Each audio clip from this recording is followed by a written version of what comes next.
Here is Elizabeth's breaststroke above the water. See her get out. Pretty good start going there. I would like to see her get her legs up just a little bit higher. They do tend to come almost straight down. So we just got to get just a slight better angle with those legs as they're coming in so that we've got a much tighter entry. As we see her go for the breakout, she is just a little bit late, so make sure you get just a little bit deeper. We are getting a little bit of that wave motion. That's definitely a good thing to see. As you do stretch out in front, we're going to see that your head is moving up and down. Make sure your eyes are always focused more on the bottom of the pool. You tend to be stretching out and looking out in front of you a little bit more. Want to make sure those eyes stay down at the bottom. That way when you stretch out, you're in a much better streamlined position.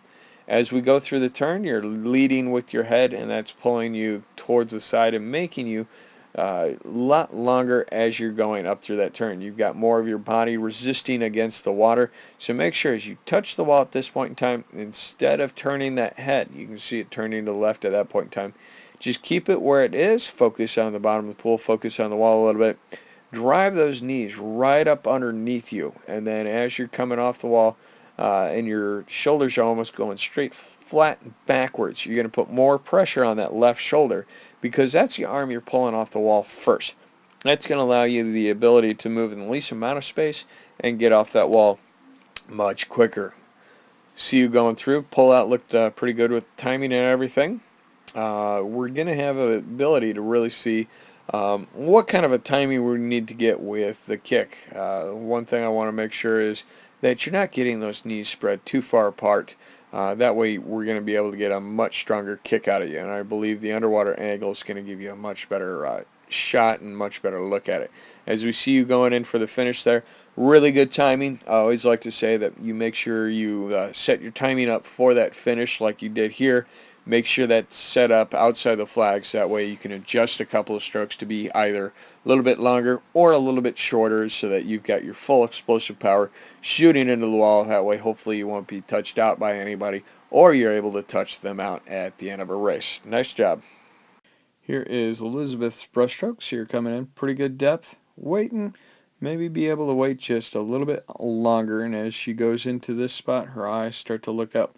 Make sure those eyes stay focused on the bottom of the pool. As we see you go through, looking at those arms, you are getting pretty high with that angle. Want to make sure that we are trying to stay a little bit flatter, but we still want to have that wave style motion. One of the ways we get that wave style motion is being able to press on your chest as your arms are extending out in front and here, which you do very well, and then being able to keep those hips popped. The one thing we're seeing is your eyes are focused out in front. Keep that head down, that way you're going to be able to streamline. As we move you a little bit forward, your arms are maybe just a touch behind where I'd like to see, but not by too much. As we look at the kick, we're going to see that you are at a pretty wide angle there between your knees. Make sure, just kind of at the recommendation of Rebecca Sony in the video, you want to work on trying to keep those knees at about hip width apart. The reason we want to do that is then you're going to be able to get those heels outside of your hips a lot more, and you're going to be able to generate more and more power. Because of how far out those knees end up coming, you end up finishing your kick right into about there, and then you're just kind of squeezing them together and not really generating that much power. So let's keep those legs together just a little bit more so that we're going to be able to generate more power. As we go through this turn, really think about trying to drive those knees straight up underneath you. That way you're going to be able to get that backwards flip down, and then think about pulling back with the bow and arrow on that left arm. That comes off the wall first. That way we can work on actually getting those shoulders rotated and then push off on your side.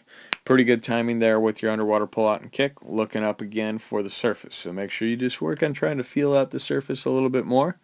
Like the rhythm that we've got going on, we just need to really think about trying to keep those knees a little bit closer together and keeping those arms out just in front a little bit more as we go for that finish.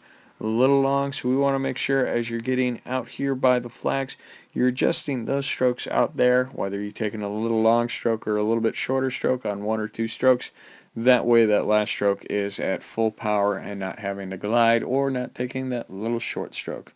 Nice job, Elizabeth.